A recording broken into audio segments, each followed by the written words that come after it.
Welcome to Town Talk in Focus. This week we have Lynne Barrett, who is the Director of Finance for the Town of Plymouth. Lynne, it is coming up on town meeting season again. So let's talk all things town meeting.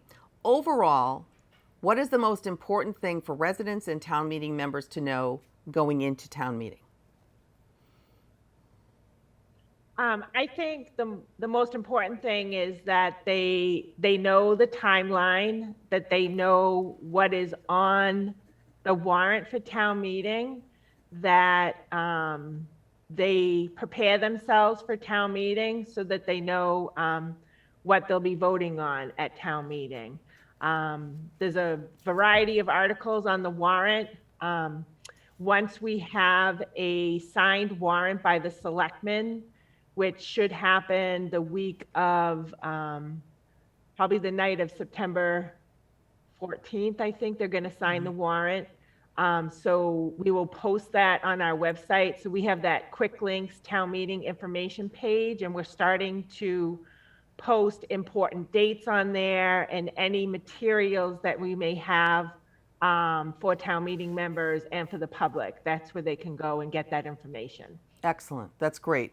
And PACTV will have all kinds of information constantly coming out about town meeting also, because we will be doing the preview night and the presentation night and obviously town meeting here live on PACTV. Before we talk about town meeting, can I just ask you one question? Because I've been asked a couple of times if I understood the whole ramifications of the ARPA funds, which is funds that the town has been granted by the state and or the feds. And the town has already determined certain projects that can be paid for with these ARPA funds. Where can people go to see that information of how much in the total that we're going to get, and then what so far has been allocated, and then what's left over and what that possibly might be allocated for? Sure. So what we have been doing in finance, in addition to our COVID-19 relief funds that we got through the county, we have posted on the finance department's webpage under finance department, there is a tab called ARPA and CARES COVID-19. And if you click on that, it gives information about the ARPA and CARES fund. And Carrie in my office has posted a bunch of information on there, and she has posted the projects that the select board have voted to date. So that all that information is on there, and then all of our CARES information is on there also. So it's, and that's all under one tab. one Information on that page. Yeah, it's really helpful because it's all in one place on the website. That's great. Thank you, Lynne, for that. So now let's talk about so far what you've worked on the warrant for. Capital items are always a biggie for every town meeting in every town. So can we go through on the capital items? You want to go through one at a time or just an overview? So basically, there is some capital that's being brought forward to the fall town meeting. It's in addition to items that were voted in the spring. Some of the items that are going to be recommended at this town meeting are updates to projects that had been submitted last year, but either had gotten passed over or needed more information from town meeting members, or the department needed to update their numbers and get some more accurate numbers for town meeting.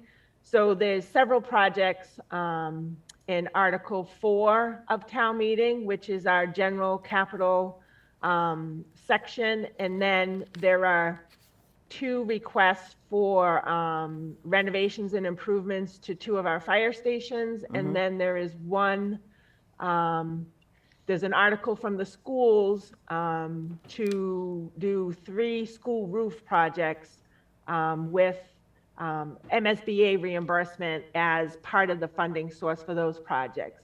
But within Article 4, there's also another roof project at Nathaniel Morton. The Brook Road Bridge project is in that article, and some other smaller capital requests from various departments. Okay. Now, you had said to me that the fall town meeting is really for updating the funding that you've already talked about, that you talked about in the spring. When you talk about updating funding Yes. amounts, can you be a little bit more specific about what that means and why we even need a fall town meeting?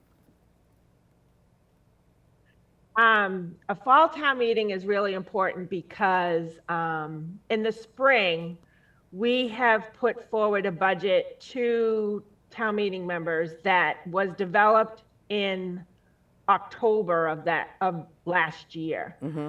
So a lot of things change in between October and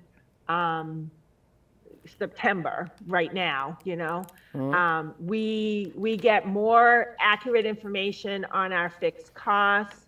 We get more accurate information on our debt service because we do all of our borrowing in the months of May and June at the end of the fiscal year. So we have a lot of adjustments that need to be made to the budget in the fall prior to us setting our tax rate. So we want to make sure that we've got everything, all our ducks in order in the fall so that when we go to set our tax rate, the budget is really complete and with the most up-to-date information.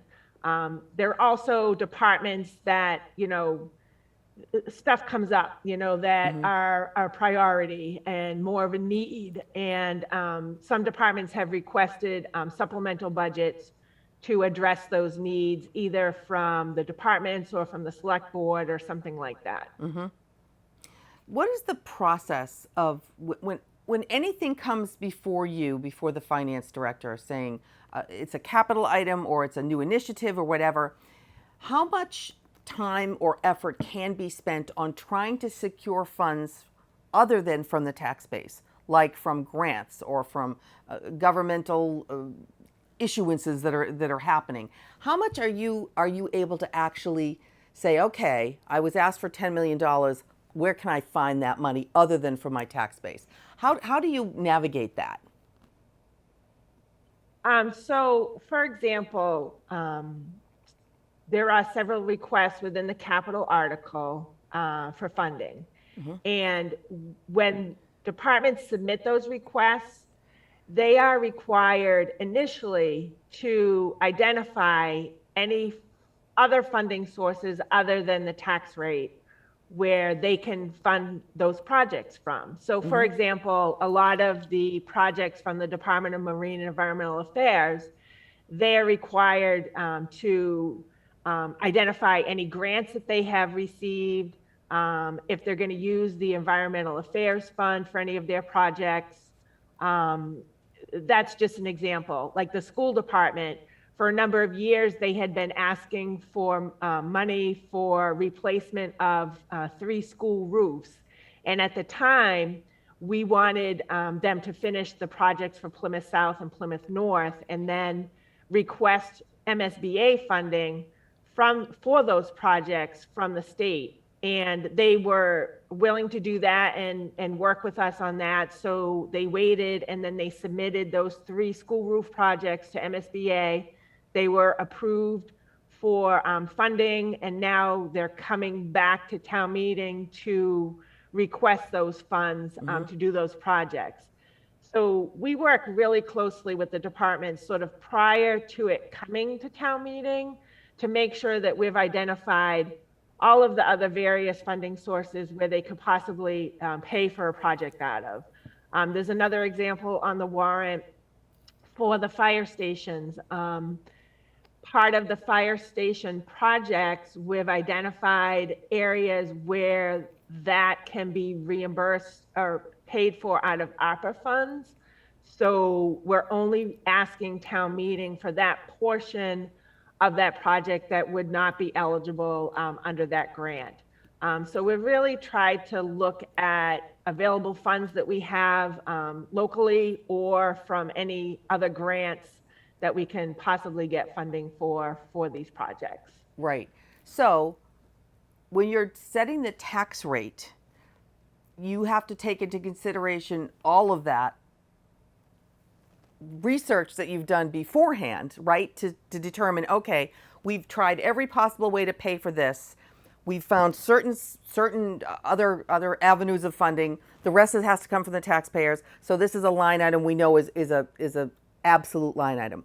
So you kind of have to do that through everything before you can set the tax rate, so that you cover everything. Is that an accurate way to put it?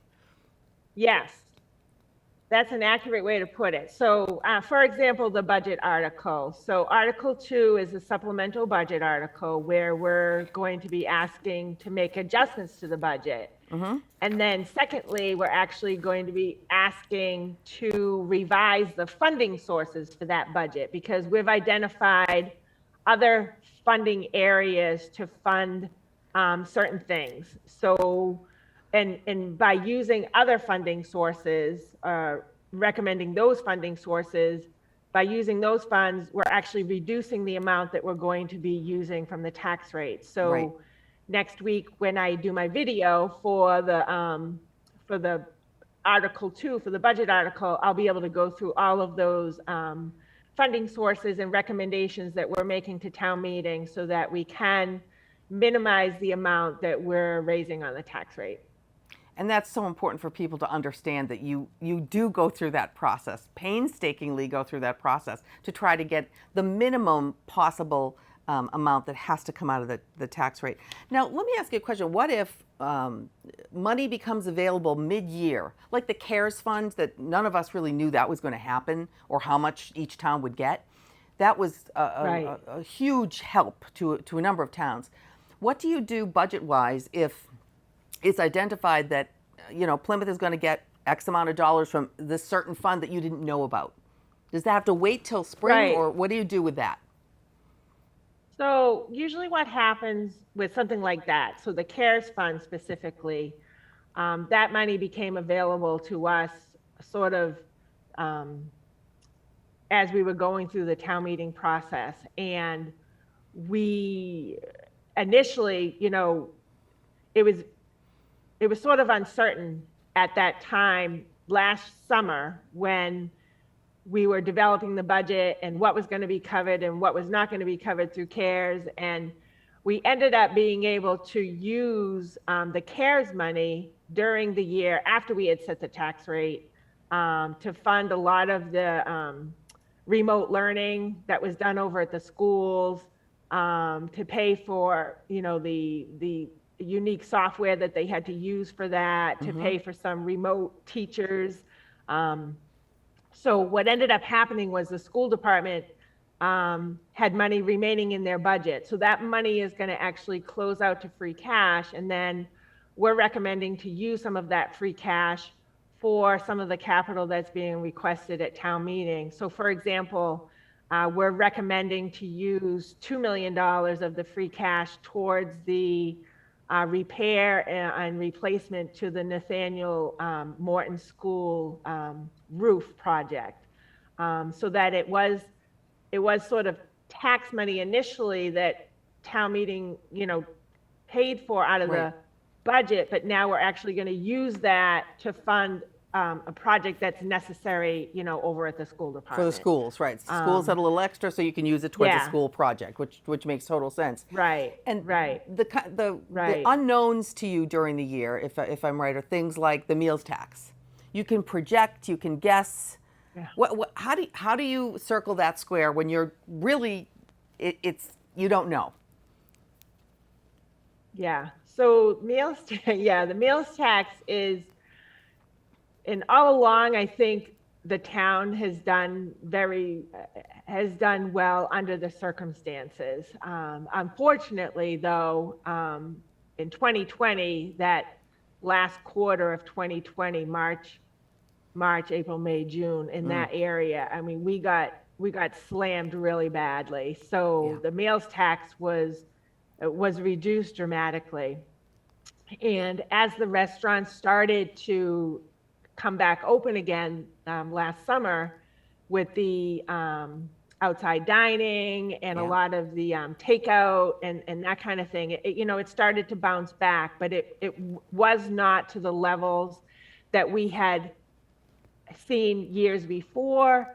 nor was it at the levels that we had expected it to be, because if you remember, we were coming into our big 2020 season, and we were going to have, a lot of visitors, and the restaurants, everyone was so looking forward to that time period, and that just didn't happen. Right. So we sort of have to step back now and try to regroup. And I'm actually going to be recommending to town meeting to sort of hold off on using the meals tax fund for town hall until that meals tax fund sort of builds itself back up again to a certain level, so that, going forward, it will continue to be able to pay for town hall, and then in the future, maybe some other capital if they decide to revamp the legislation for the meals tax fund. Okay. So I'm going to be recommending at town meeting to use some of our general stabilization fund, which is money that is sort of a set aside for a rainy day kind of thing. And I think that meals tax effect from COVID was really sort of a rainy day use that we can use it for. Yeah, talk about a legitimate use of that rainy day fund too. And the last question I want to ask you is about advisory and finance. Now that department meets, now they're meeting 2 times a week up through town meeting. Just for anyone who really doesn't understand the process, does that group of people go through every item in the budget before it hits your desk? Yes. So, well, during the regular town meeting process, the annual budget, the advisory and finance is broken up into subcommittees, and they sit and review with each department by line item everything that they're requesting. And then advisory and finance is the budget that is recommended to town meeting. So they may decrease the budget, they may increase the budget based on their review. So that's done in the spring. And then the supplemental requests that are done in the fall, the advisory and finance committee, we send those requests to advisory and finance, and they'll get those in their packet next week, actually. And depending on maybe what subcommittee a particular department is requesting from, that advisory and finance committee member might reach out to that department, or at their meeting of September, I think it's September 15th.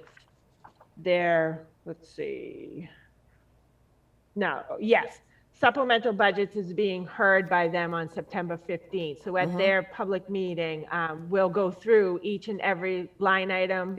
Each department or division head that's requesting that item will be at that meeting and be able to explain, what it's for. So it's really important for just the people that live in this town and that vote and that care about how the money is spent, that all of this is done in the open. It's if you watch the meetings, you literally can understand the backup for every single thing that is brought in and every single thing that is spent, right? That's right. Yes, definitely. And basically what happens is all of the meetings are public and they're all on PACTV. All of the packet and agenda information and the backup materials is on the advisory and finance website. Once they vote all of their recommendations, then all of that information for town meeting, as once we finish it, we prepare it, we post it to the town meeting quick links information page, so that town meeting members will have the budget book with the recommendations from advisory and finance. We have a minutes by article packet, so it describes all the minutes from those meetings if they weren't able to watch them on PACTV. So we provide a lot of information, I think, to town meeting members and the public regarding what's going to town meeting and what they're paying for. Excellent. Lynne, thank you so much. This has been really helpful. And again, everything you need to know, you can go to the website for the town and go under the Department of Finance, and everything's there. Thank you so much, and we will see you again. Correct. And we look forward to your video that you're going to do about all the money that you're going to talk about for town meeting. We'll post that on PACTV. Thank you so much. Okay, This has great. been Lynne Barrett. Thank you. Good day. Thank you.